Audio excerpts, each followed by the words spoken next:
그날은 안양 1번가의 바람이 유난히 차가웠다.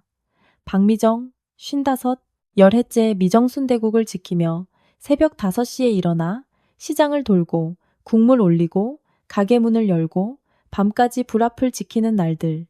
남편 근수는 57.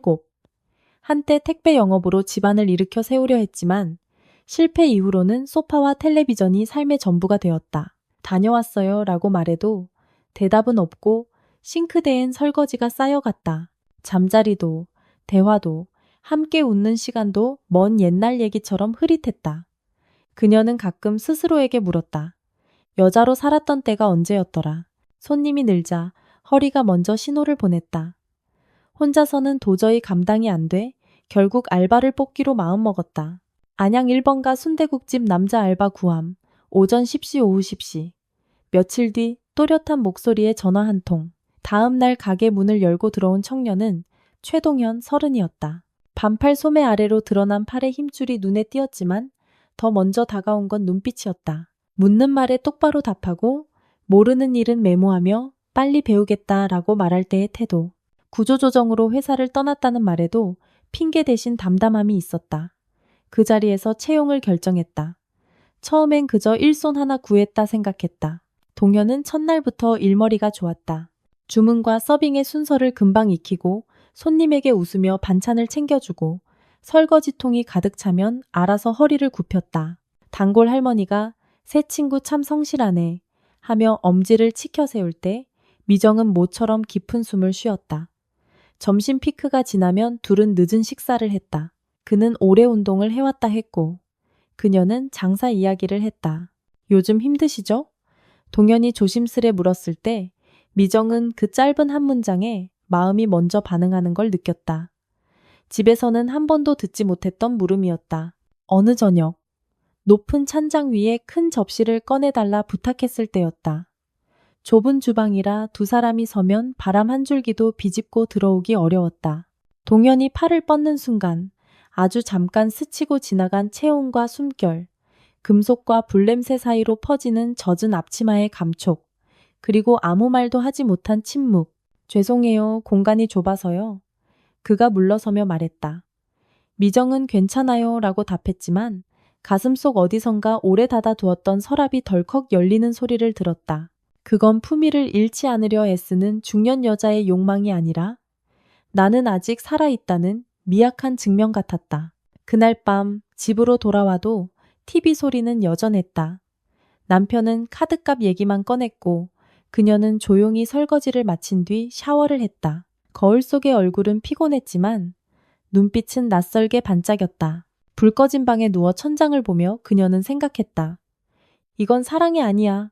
그렇다고 죄도 아닐지 몰라. 다만 잊고 지내던 나를 갑자기 떠올리게 만든 작은 사건 하나. 창문 틈으로 불어드는 밤바람이 살갗을 스치자 낮에 그 순간이 다시 스쳐갔다. 그녀는 눈을 감고 아주 오랜만에 자신의 숨을 세어보았다. 하나, 둘, 셋. 그리고 마음속으로 아주 조용히 물었다. 나는 앞으로 어디로 걸어가야 할까?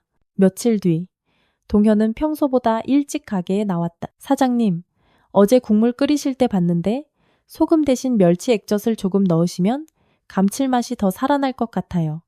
미정은 놀라 눈을 들었다. 단순한 알바가 아니라 가게를 자기 일처럼 생각하는 태도였다.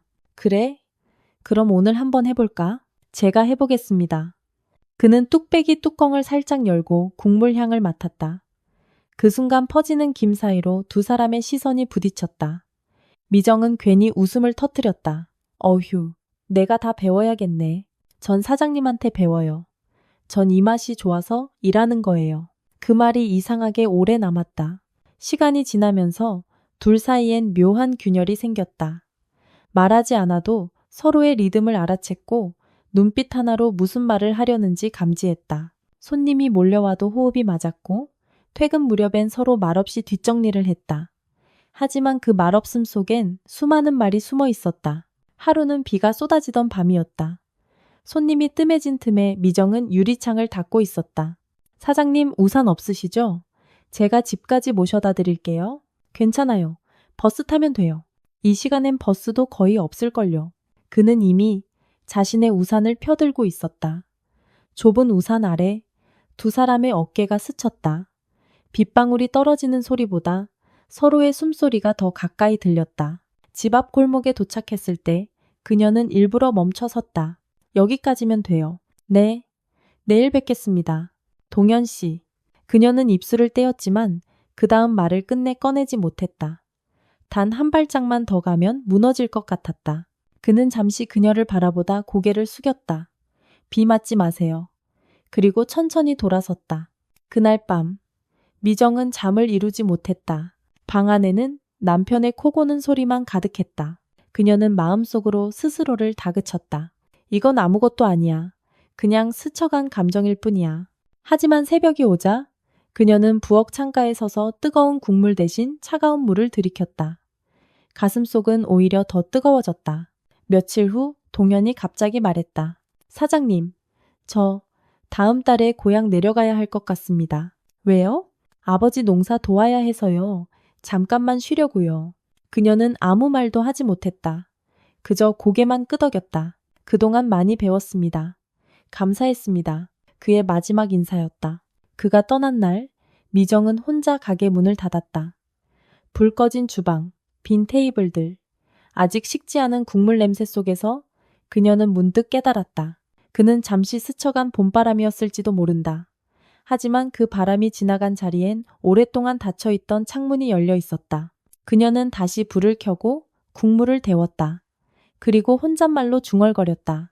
그래, 나는 아직 살아있구나. 창밖에는 다시 바람이 불었다. 이번엔 차갑지 않았다. 동현이 떠난 뒤 미정은 가게의 시계를 한 번도 맞추지 않았다. 초침은 분명 나아가고 있었지만 그녀에게 시간은 도로 위에서 깜빡이는 비상등처럼 제자리였다. 새벽 시장에 나가 멸치 상인에게 평소보다 좋은 국물을 골라 달라 했고 파 한 단을 고르며 촉촉한 잎을 손끝으로 눌러보았다. 작은 변화들이었다. 간판 글씨를 닫고 오래된 유리병을 버리고 설탕 대신 배즙을 조금 넣어 김치를 절였다. 사장님, 요즘 맛이 더 맑아졌네. 단골의 말에 그녀는 머쓱하게 웃었다. 그 말이 당신에게 닿지 않으리란 걸 알면서도 마음 한구석에서 작은 종이 울렸다. 집에서는 여전히 침묵이 자랐다. 근수는 저녁마다 편의점 맥주를 한 캔 더 얹고 TV 리모컨을 쥔 손으로 하루를 넘겼다. 허리병원 좀 가보라니까. 그녀가 조심스레 말하면 그는 바빠 하고 화면만 보았다. 도대체 무엇이 바쁜 건지 묻지 않았다. 대신 그녀는 밤마다 주방 싱크대에 팔꿈치를 괴고 불 꺼진 창밖을 오래 바라보았다. 간혹 휴대폰을 열어 과거 메시지를 확인했다. 내일 먼저 와 있겠습니다. 사장님, 오늘 육수 참 좋아요. 읽은 메시지들이 더 이상 들어오지 않는 우편함처럼 차가워졌다. 어느 일요일 오후 가게 문을 닫고 혼자 앉아 국물을 떠먹었다. 김이 눈썹을 간지렸다. 나는 지금 어디쯤 서 있나. 그녀는 국자 대신 펜을 들어 공책 첫 장에 적었다. 단순한 세 줄이었지만 이상하게 가슴이 조금 넓어지는 느낌이었다. 문득 그녀는 불을 껐다 켰다. 깜박이는 순간 어둠과 빛 사이로 자신이 아주 미세하게 움직이는 것이 보였다. 살아있다는 건 어쩌면 그런 깜박임을 견디는 일일지도 몰랐다. 그날 밤 침대에 누워 천장을 보며 그녀는 아주 작게 속삭였다. 미정아, 괜찮아. 아직 늦지 않았어. 차가웠던 안양의 바람이 창틈으로 스며들었다. 이번엔 그 바람을 쫓아내지 않았다. 초여름 손님이 몰리기 시작하자 미정은 새 알바를 구했다. 대학생 연우였다. 서툰 손길이 그릇을 자주 부딪혔지만 미정은 짜증을 꾹 눌렀다. 그릇은 소리 안 나게. 손님이 먼저 먹는 건 눈치야. 말끝이 다정하게 흘렀다. 자신도 모르게 동현에게 했던 방식이 몸에 남아 있었다. 연우는 연신 죄송해요 하면서도 작은 메모장을 꺼내 받아 적었다. 사장님, 왜 파는 이렇게 대각선으로 썰어요? 퉁기의 많은 만당만만은 국물 위에 뜨면 길이가 제각각일 때 입에서 덜 엉켜 보기에도 숨이 쉬고 대답을 하고 나니 설명 속에 처음 듣는 단어가 있었다. 숨. 국물에도 숨이 있고 식당에도 사람에게도. 오후 한가할 때 연우가 물었다. 사장님은 언제 제일 기뻐요? 손님이 잘 먹었습니다 하고 고개 숙일 때. 입에서 나온 대답은 오래된 것이었지만 마음속에서는 다른 문장이 고개를 들었다. 누군가 내 안부를 물을 때. 그날 저녁 비어있는 테이블 하나를 응시하다가 그녀는 전등 커버의 먼지를 닦았다. 투명해진 불빛 아래 벽에 걸린 오래된 가족 사진이 더 선명해졌다. 아이가 없던 그들 부부는 한때 어디든 함께 다녔고 사진 속의 그녀는 웃고 있었다. 나는 언제부터 웃지 않았을까? 그녀는 천천히 프레임을 내려 닦았다. 유리 너머의 옛 미정이 지금의 미정을 보듯 말했다. 나 여기 있어. 연우가 퇴근하며 내일은 더 잘할게요 하고 인사했다. 응, 내일은 오늘보다 한 숟갈만 나아지자. 그 말은 사실 자신에게 한 말이었다. 문을 잠그고 불을 끄자 유리문에 비친 자신의 모습이 또렷했다. 보통의 중년 여자. 그러나 눈동자엔 어제보다 아주 조금 빛이 있었다. 여름 끝자락. 동네 축제가 열렸다. 노점에서는 닭강정이 튀겨지고 광장 무대에는 색색의 조명이 번쩍였다. 미정은 가게를 일찍 닫고 혼자 천천히 걸었다. 음악 소리 사이로 섞여 올라오는 삶의 냄새들 땀, 튀김기름, 솜사탕, 그리고 비예보가 빗나간 밤 공기. 그녀는 한쪽 벤치에 앉아 인파를 바라보았다. 휴대폰이 울렸다. 모르는 번호. 사장님, 저 동현입니다. 순간 축제의 소리가 멀어지고 심장 박동만 가까워졌다. 잘 지냈어요? 예. 아버지, 수술 잘 끝났어요. 다시 위로 올라가 보려고요. 혹시 자리 있나요? 그녀는 숨을 한 박자 멈췄다가 말했다. 내일 오후에 가게로 와요. 전화를 끊고 한동안 가만히 앉아 있었다. 형형색색 불빛이 바람에 흔들렸다. 다시 만난다고 무엇이 달라질까? 그녀는 스스로에게 물었다. 그러나 대답은 준비되어 있지 않았다. 준비된 것은 다만 내일을 맞이하는 손의 기억뿐. 칼을 잡는 법, 팔을 써는 각도, 국물을 보며 온도를 가늠하는 순간의 집중. 집으로 돌아오는 길, 근수에게 메시지가 왔다. 야근, 늦음. 그 문장은 오히려 가볍게 느껴졌다. 문득 그녀는 깨달았다. 누군가를 기다리는 밤이 반드시 고통일 필요는 없다는 것을. 때때로 기다림은 자신의 등을 천천히 쓸어내리는 손 같기도 하다는 것을. 잠들기 전 그녀는 냉장고에서 멸치 액젓병을 꺼내 라벨을 한번 쓸어보았다. 조금만. 그녀는 중얼거렸다. 삶에도 내일에도 조금만 더. 그리고 그 조금이 쌓이면 어떤 문이 조용히 열릴지도 모른다고. 다음 날 문이 열리고 그가 들어왔다. 환한 인사 대신 조심스런 고개 숙임. 어깨가 예전보다 넓어 보였고 손등엔 햇볕 자국이 깊었다. 오랜만이에요, 사장님. 왔네. 평범한 두 음절이 주방 전체를 환기시켰다. 잃은 곳 자리를 찾았다. 말하지 않아도 서로의 동선을 기억했고 낮은 목소리에 합이 다시 맞았다. 연우는 신기한 듯 두 사람을 번갈아 보았다. 사장님이랑 동현 선배, 오래 같이 일하셨나 봐요? 그랬지. 그 짧은 대답 속에 흐르는 지난 시간이 육수처럼 농도를 더했다. 저녁 피크가 지나고 그는 말없이 접시 하나를 내밀었다. 얇게 썬 들깻잎에 다진 고추와 마늘, 그리고 액젓 몇 방울. 여름엔 이게 좋아요. 기름진 맛을 잡아줘요. 그녀는 한 입 넣고 고개를 끄덕였다. 네가 만든 건 늘 미세하게 정확하네. 사장님께 배운 거예요. 그들이 마주본 순간 기계 소음이 멀어지고 손끝의 감각만 또렷해졌다. 그러나 이번엔 서로 한 발짝 물러섰다. 마음과 마음 사이에 빈 그릇 하나를 올려둔 듯했다. 그릇의 용도는 분명했다. 선을 담는 것. 그날 퇴근길. 그는 문 앞에서 말했다. 사장님, 이번엔 오래 있고 싶어요. 그래. 그럼 우리 오래 잘하자. 그 말은 다짐이자 규칙이었다. 욕망 대신 리듬, 불꽃 대신 온기, 서로의 손을 잡지 않는 대신 같은 불 앞에 서는 일. 그녀는 그것이 자신이 선택한 방식임을 알았다. 가을이 깊어지자 손님들은 뜨거운 국물을 더 찾았다. 단골 아저씨가 이 집은 국물에 인생이 담겨서 좋아라며 웃었다. 미정은 속으로 중얼거렸다. 인생이라니 너무 큰 말이야. 그러나 그녀의 하루가 정말로 무엇을 닮았는지 떠올리면 그 말이 아주 틀린 것도 아니었다. 오래 끓이고 거품을 걷고 너무 센 불을 피하고 때로는 소금보다 기다림을 더하는 조리. 어느 날 근수가 가게로 찾아왔다. 드문 일이었다. 좀 앉아. 그는 말했고 미정은 앞치마를 풀었다. 대출이 끝났어. 네가 저축한 걸로 메웠다며? 응, 수고했다. 칭찬인지 보고인지 사과인지 모를 말? 그는 물 한 컵을 비우고 자리에서 일어섰다. 저녁엔 집에서 먹자. 오랜만에 초대처럼 들렸지만 그녀는 고개를 저었다. 오늘은 약속 있어. 누구랑? 나랑. 그는 어색하게 웃고 나갔다. 문이 닫히는 소리 뒤로 그녀는 자신의 맥박을 들었다. 나와의 약속을 지키는 일. 평생 미뤄둔 숙제를 처음 제출한 학생처럼 조금 떨렸다. 밤. 가게불을 끈 후 그녀는 혼자 골목을 걸었다. 편의점 유리문에 비친 자신은 한층 단단했다. 누군가의 아내이기 전에, 누군가의 사장이기 전에 그저 자기 이름으로 서 있는 여자. 주머니 속 공책에 작은 글씨가 더해졌다. 그릇은 비어있되 깨끗해야 했다. 비워야 담을 수 있으니까. 초겨울 영하의 바람이 골목을 꿰찼다. 아침 문을 열자마자 김이 유리문을 흐렸다. 연우는 두툼한 장갑을 끼고도 손을 비볐다. 사장님, 손 시려워요. 따뜻한 물에 한번 씻어. 그녀는 주전자에 물을 데워 건넸다. 작은 배려가 주방의 온도를 한 칸 올렸다. 점심 무렵 낯익은 얼굴이 들어왔다. 근수였다. 그는 한동안 말없이 메뉴판을 보고 순대국 하나를 주문했다. 그릇이 내려앉아 그는 국물부터 한 숟갈 떴다. 여전하네. 그래.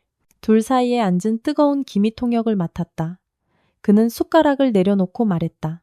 우리 병원 같이 가볼까? 허리도? 마음도? 미정은 놀라 그를 보았다. 갑자기 왜? 어제 TV 보다가 문득 나도 어디선가 멈춰 있었던 것 같아서. 그녀는 대답 대신 물컵을 그의 쪽으로 밀어주었다. 오랜만에 마주 앉은 부부의 식사가 천천히 이어졌다. 결론은 없었지만 시작은 있었다. 영업이 끝난 뒤 그녀는 동현에게 말했다. 내일 오전엔 늦을 거야. 병원 다녀오고 열게. 예, 제가 먼저 열어놓을게요. 무리하지 말고. 서로를 향한 말이지만 각각 자신을 향한 말이기도 했다. 밤 공기가 더욱 매서워졌다. 집 앞에서 숨을 한번 고르고 문을 열었다. 거실의 공기는 낯설게 정리되어 있었다. 의자에 걸쳐진 그의 외투가 어쩐지 가볍게 보였다. 그녀는 모처럼 평온한 목소리로 말했다. 내일은 따뜻하게 입고 나가. 다맨이답니다. 바람이 따라 들어오지 못하도록 문을 천천히 닫았다. 그리고 마음속으로 또 하나의 줄을 적었다. 용서는 선택이고 선택은 반복이다. 병원 검진표에는 경미한 협착 물리치료 권장이라는 글씨가 놓였다. 근수는 쑥스럽게 웃었다. 죽을 병은 아니래. 다행이네. 귀가 길. 둘은 버스 창가에 나란히 앉았다. 아이들 웃음소리가 뒤에서 쏟아졌다. 창밖으로 겨울 해가 건물 벽을 얇게 스쳤다. 오래전에 같이 앉아 본 적이 있는 자리 같았다. 가게에 도착하자 문은 이미 열려 있었고 온기가 고여 있었다. 동현이 국물을 보고 있었다. 사장님, 오늘은 불 약하게 가요. 고기가 조금 질겨요. 응. 근수는 그를 보고 고개를 끄덕였다. 고생 많네. 예, 안녕하십니까? 세 사람의 인사가 어색하게 엮였다가 금방 제자리를 찾았다. 점심 피크에 한 노부부가 들어왔다. 남편이 아내의 등에 외투를 더 올려주는 작은 동작이 눈에 들어왔다. 미정은 그 장면이 왠지 오래 남을 것 같았다. 사랑은 거창한 말보다 외투 한 겹의 무게와 비슷하다는 생각. 마감 후 그녀는 근수와 골목 끝 분식집에서 떡볶이를 나눠 먹었다. 우리 여행 갈까? 가까운 데라도. 응. 바다? 바다. 두 글자가 입술에서 부서졌다. 바다는 아직 오지 않았지만 약속만으로도 혀끝이 짭조름해졌다. 집으로 돌아와 달력을 펼치며 그녀는 공책에 또 적었다. 바다 다음 달 둘째 주 화요일. 옆에 작은 별표 하나. 별은 크지 않아도 밤을 기억시킨다. 연말이 다가오자 가게 벽에 새 달력을 걸었다. 동그라미가 몇 개? 별표가 몇 개? 연우가 물었다. 사장님, 이 별표는 뭐예요? 내가 나한테 한 약속. 멋있다. 멋있진 않아. 필요한 거지. 그날 저녁 동현이 조심스럽게 말했다. 사장님, 내년 봄에 야간 경영학 수업을 들으려고요. 낮엔 여기서 일하고. 좋다. 시간표 맞춰보자. 부담드리면. 부담은 서로 나누려고 있는 거야. 그는 고개를 숙였고 그녀는 불세기를 확인했다. 말수는 적었지만 그 말들 사이사이로 서로의 마음이 오갔다. 근수는 물리치료를 꾸준히 다녔다. 돌아오면 가끔 가게에 들러 설거지를 도와주었다. 서툴지만 진심이 보였다. 거품은 이렇게 걷어. 예. 두 사람의 대화가 반대로 흘렀다. 미정은 웃을 뻔하다가 조용히 고개를 끄덕였다. 마감 후 셋이서 잠깐 앉아 따뜻한 차를 나눴다. 증기가 위로 오르며 세 사람의 얼굴을 같은 온도로 덮었다. 아주 잠깐 이 식당이 작은 배 같다는 생각이 들었다. 각자의 노로 같은 일을 붙잡고 같은 물결을 지나가는. 바다는 거칠어도 노는 손에 남는다. 그녀는 집에 돌아와 거울 앞에 섰다. 주름이 더 깊어졌지만 입가가 조금 올라가 있었다. 자신에게 말했다. 수고했어. 그리고 불을 껐다. 어둠 속에서 별표 하나가 더해지는 소리가 희미하게 들렸다. 새해 첫 영업일, 첫 손님은 젊은 커플이었다. 여자는 추워서 손이 곱다며 그릇에 손을 얹었다. 남자는 자신의 장갑을 벗어 그녀 손에 끼워주었다. 두 사람은 아무 말도 하지 않았는데 미정은 그 침묵이 따뜻하다는 걸 알아챘다. 말을 덜해도 되는 사이가 세상엔 있다는 사실. 점심이 끝나갈 즈음 택배 기사들이 단체로 들어왔다. 근수의 옛 동료였다. 형님 요즘 괜찮으시다며. 근수는 어색하게 웃으며 팔을 들어 보였다. 이 집 진짜 맛있다는 말에 미정은 천천히 물을 내왔다. 지난 시간을 돌아가 메울 수는 없지만 지금 정면으로 맞아줄 수는 있었다. 그날 밤 그녀와 근수는 바닷가 숙소를 예약했다. 바다가 보이는 작은 방, 새벽에 문만 열면 파도 소리가 들어오는 곳, 클릭하는 손끝에 망설임이 없었다. 동현에게는 시간표를 조정해 두었다. 사흘 비울게. 괜찮겠지? 네, 걱정 마세요. 서랍 속에 접어둔 빈 그릇 같은 마음을 그녀는 살짝 꺼내 햇볕에 말려두는 기분이었다. 잠들기 전 그녀는 공책에 한 줄 더. 구바람이 불면 기대어 선다. 꺾이지 않으려고. 바다는 잿빛이었지만 소리는 푸르렀다. 미정과 근수는 방파제 끝까지 걸었다. 파도는 발목 아래에서 무너지고 또 일어섰다. 예전엔 왜 여기 안 왔을까? 근수가 물었다. 모르지. 바쁘다고 했겠지. 괘씸한 지공배 공강 아래 다시남이다. 그럼 이젠 오자. 그녀는 대답 대신 바다를 보았다. 파도는 묻지 않았고 답하지도 않았다. 다만 밀고 당길 뿐. 숙소로 돌아오는 길. 손에 손이 닿았다. 오래된 손들이 서로의 굳은 살을 확인했다. 미정은 그 순간 마음속에 한 장면이 아주 조용히 내려앉는 걸 느꼈다. 우리의 잘못과 우리의 가능성이 같은 손에 있다. 안양에 돌아오자 식당에는 겨울 햇살이 기울고 있었다. 동현은 묵묵히 일을 이어갔다. 사장님, 잘 다녀오셨어요. 응. 바다는 조금 차갑더라. 그래도 좋죠. 그래도 좋더라. 두 사람의 대답이 똑같이 끝나며 미묘한 미소가 겹쳤다. 마음에서는 여전히 그릇에 놓여 있었고 그 그릇은 깨끗했다. 그날 마감. 그녀는 불을 끄기 전 국자 하나를 더 씻어 선반 맨 앞에 올려두었다. 내일 아침 아무 생각 없이 손이 먼저 가닿도록. 삶이란 게 되게 그렇듯 내일의 그녀가 오늘의 그녀를 도울 수 있도록. 봄 기운이 골목을 타고 올라왔다. 연우는 졸업을 앞두고 있었고 동현은 야간 수업을 시작했다. 낮에는 주방에서, 밤에는 강의실에서 피곤할 법도 했지만 그의 눈빛은 단단했다. 사장님, 언젠가 저도 작은 가게를 해보고 싶어요. 그때가 오면 내 레시피를 가져가. 진짜요? 맛은 나눌수록 오래가. 그녀는 진심이었다. 언젠가 이 자리에서 물러나더라도 이 불의 온기가 다른 주방으로 옮겨가 계속 타기를 바랐다. 근수는 주 3회 물리치료를 계속했고 가끔 배달 상자를 정리해 주었다. 어느 날 그는 쑥스럽게 작은 상자를 내밀었다. 허리보호대. 가끔 해. 그녀는 웃으며 받았다. 고마워. 감사라는 두 글자는 길지 않았지만 안에 넣어 보낼 말은 많았다. 이해한다. 기다린다. 다시 해보자. 그러나 그 모든 말을 오늘은 넣지 않기로 했다.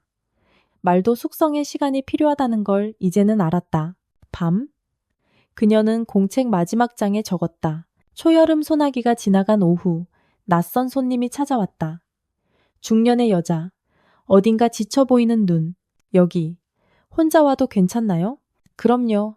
혼자 오시는 분들 많아요.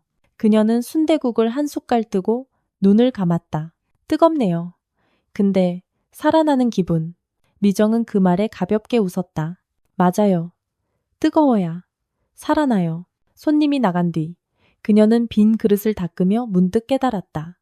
자신이 떠돌던 길을 누군가에게 건네줄 수 있다는 사실을. 사람은 사람의 국물로 산다. 그날 저녁 그녀는 가게 입구에 작은 팻말을 놓았다. 오늘도 잘 오셨습니다. 그 문장에 유리문을 드나드는 모든 발걸음에 그리고 무엇보다도 자기 자신에게 닿기를 바라면서 불을 끄고 문을 잠그는 순간 골목 어귀에서 바람이 한번 흔들렸다. 그녀는 숨을 깊게 들이켰다. 나는 아직 살아있다. 처음과 같은 문장이었지만 이제는 다른 온도였다. 오래 끓여낸 국물처럼 깊고 맑았다. 늦여름의 더위가 미끄러지듯 빠져나가던 오후, 미정은 설거지를 하다 어지럼증에 잠깐 기대에 앉았다. 벽식의 초침이 물결처럼 흔들렸다. 괜찮으세요? 동현이 재빨리 물컵을 건넸다. 그녀는 웃으며 고개를 저었지만 미묘한 통증이 왼쪽 가슴을 스치고 지나갔다. 그날 밤 그녀는 스스로에게 약속했다. 검진을 미루지 말자. 병원 대기실에서 넘기던 잡지 위로 햇빛이 조각처럼 떨어졌다. 의사는 조심스럽게 말했다. 초기 의심 소견이 있어요. 조직 검사를 합시다. 네 글자씩 바늘처럼 정확한 말. 미정은 예 하고 답했다. 손끝이 차가웠다. 가게로 돌아와 불을 올렸다. 끓어오르는 소리, 달그락거리는 그릇, 익숙한 동선이 심장 박동을 정리해 주었다. 연우가 눈치를 보며 물었다. 사장님, 얼굴이. 괜찮아. 오늘은 불을 조금만 약하게.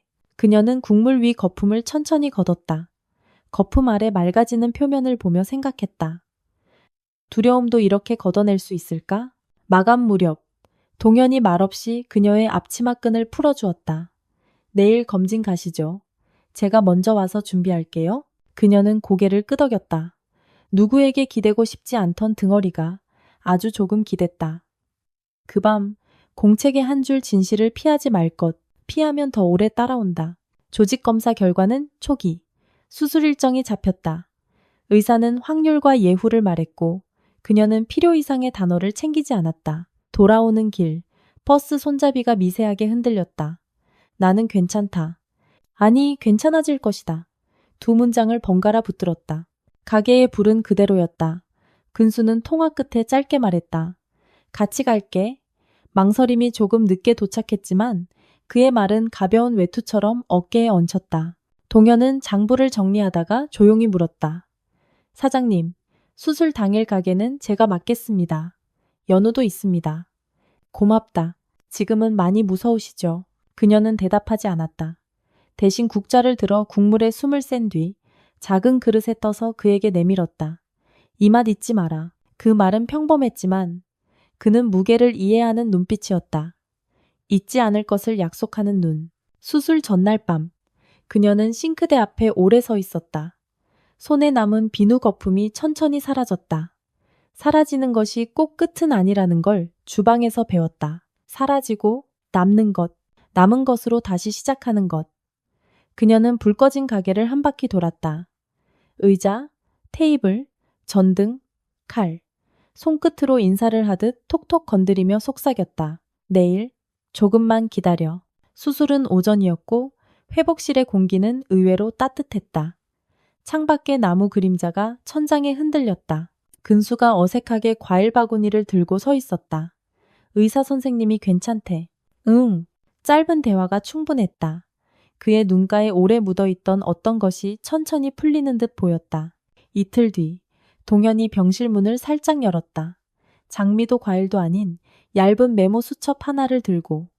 사장님, 가게는 괜찮습니다. 오늘은 무, 배추 상태가 좋아요. 육수는 1시간 반 더 끓였고요. 잘했네. 잠깐 침묵이 흘렀다. 그는 문득 고개를 들었다. 사장님이 없는 주방에서 사장님을 제일 많이 배웠습니다. 그녀는 웃음인지 눈물인지 모를 표정을 지었다. 나는 네가 있어서 덜 무서웠다. 두 사람 사이 말하지 않은 말들이 그릇처럼 놓였다. 그릇은 가득 차지 않았고 넘치지도 않았다. 그게 좋았다. 퇴원하던 날 의사는 무리하지 말라고 했다. 그녀는 그 말을 국밥집 언어로 번역했다. 불을 낮춰 오래 가라. 가게로 돌아온 첫날 문을 여는 손이 조금 떨렸다. 그러나 불 앞에 서자 떨림은 방향을 찾았다. 뜨거움은 여전히 그녀의 일과였다. 초가을 바람이 말수가 줄었다. 동현의 야간 수업은 이제 논문으로 넘어갔고 그의 전화기는 상권 분석과 임대 조건 같은 탭으로 가득했다. 어느 저녁 그는 마감 뒤에 조심스럽게 말했다. 사장님, 다음 봄에 자리를 얻어보려고 합니다. 아주 작은 가게. 메뉴는 단출하게. 그녀는 고개를 끄덕였다. 준비되어 있던 마음이 막상 닿으니 조금 아렸다. 좋아. 그럼 이번 겨울엔 내 레시피 책을 만들자. 집게 위치부터 손님 응대 문장까지. 정말요? 그래, 가는 숫자보다 리듬이니까 그 리듬을 글로 남겨. 그날 밤 근수는 그녀의 어깨에 작은 파스를 붙여주었다. 오늘 많이 서 있었지? 응. 너무 무리하지 마. 오래된 문장이었지만 이번엔 다르게 들렸다. 둘 사이는 여전히 조심스러웠고 그러나 이제 조심스러움이 벽이 아니라 매너 같았다. 며칠 뒤 비가 내렸다. 손님이 뜸해진 틈에 동현이 말했다. 사장님, 응, 제가 언젠가 떠나도 잊지 말아주세요. 저는 여기서 살아났다는 것을. 그녀는 대답 대신 선반 맨 앞에 올려둔 국자를 들어보였다. 내일 아침에 이걸 잡으면 네가 처음 배운 그 동작이 손에 남아있을 거야. 그게 기억이야. 그의 눈이 잠깐 흔들렸다. 말 대신 허리를 숙였다. 겨울 초입. 그는 계약서를 들고 왔다. 작은 점포 사진이 종이 위에 붙어 있었다. 햇빛이 비스듬히 들어오는 미닫이 문, 내 테이블, 좁은 주방, 3월 오픈을 목표로요. 축하해. 그녀는 종이를 오래 보았다. 종이 너머로 그가 설 거를, 끓일 거를, 웃을 거를 보았다. 송별은 소란스럽지 않았다. 연우가 편지를 썼고 근수는 국그릇을 새로 사왔다. 그릇 가장자리에 아주 얇게 새겨진 파도 무늬. 마지막 근무날 동현은 뒷주방에서 앞치마 끈을 풀며 천천히 입을 열었다. 사장님, 응, 저 한 번은 말해야 할 것 같아서요. 그는 숨을 골랐다. 제가 많이 좋아했습니다. 그때도 지금도. 하지만 저의 자리는 여기 아닌 걸 압니다. 불 앞의 소리가 잠깐 멎은 듯 했다. 그녀는 고개를 들었다. 빛이, 바람이, 젖은 앞치마의 무게가 스쳐 지나간 시간들이 한 궤로 모였다. 고맙다. 말해줘서. 나도 네가 와서 내가 다시 살아났어. 둘은 가까이 가지 않았다. 빈 그릇 하나가 그들 사이에 있었다. 그 그릇에는 품위가 담겼고 애정이 담겼고 작별이 담겼다. 문을 나서는 그의 뒷모습에 겨울바람이 스쳤다. 그러나 그녀는 문을 오래 잡지 않았다. 열고 닫는 법을 배웠으니까 돌아서서 불세기를 낮췄다. 오래 가기 위한 불. 봄. 그의 가게가 문을 열었다는 소식이 왔다. 이름은 숨국.